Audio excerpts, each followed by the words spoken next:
Hello, my name is Officer Carly Gettleman, and I am the Police Chief of the Forensic 4 Investigation Unit. I am reporting on the murder of Samuel Crowe. This is a murder that shocked our entire community. We began with 5 suspects: Mrs. Kubak, Mrs. Steigelfest, Mr. Kennedy, Mrs. Diaz, and Dean Mays. These 5 suspects were present on North Broward's campus at the time of the crime. We have been able to identify that Mrs. Diaz, Dean Mays, and Mrs. Kubak have definite involvement with the crime.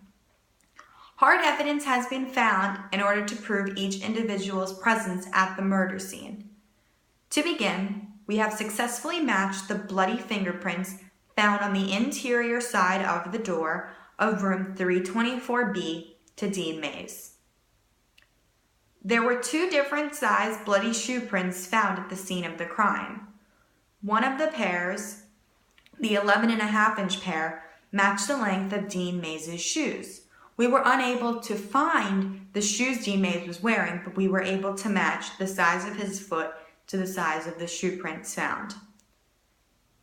The other imprints left from the 9-inch bloody shoes identically matched the bottom of the shoes Mrs. Diaz was wearing on the day of the crime. The second set of fingerprints found on the wall outside next to door 324B have been matched to Mrs. Diaz. Therefore, we have more than one case of evidence linking both of the suspects to the crime. Also, a red lipstick was found in very close proximity to Samuel Crowe's body. Mrs. Kubak is the only suspect we have that wears red lipstick on a daily basis. The murder weapon that was used to kill Samuel Crowe has not yet been found. The motives of these criminals are unknown. We conclude that Samuel was not doing well in school and was a constant burden to Mrs. Kubak and Dean Mays. We have evidence that Samuel Crowe was planning on pursuing a college education at East Stroudsburg University. However, the dean, along with Mrs. Kubak, we assume, threatened to terminate Samuel's time here at North Broward Preparatory. Things between Samuel, the dean, and Mrs. Kubak got violent, and the 2 suspects worked together to murder Samuel.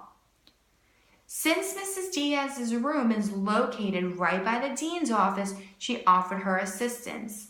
This makes sense why her fingerprints were found on the outside of the door, as she most likely held the door open for Dean Mays and Mrs. Kubak. Lastly, we have been able to conclude that the crime took place at another location. That other location is still unknown. The classroom where Samuel's body was found is the secondary crime scene. We have been able to conclude this via the blood trail. Mrs. Kubak and Dean Mays are being charged with murder in the 1st degree. Mrs. Diaz assisted the murder and helped to cover up the crime, thus she is being charged as an accessory to murder. On behalf of myself and the rest of the Forensic 4 investigation team, our condolences to Samuel's friends and family. Thank you.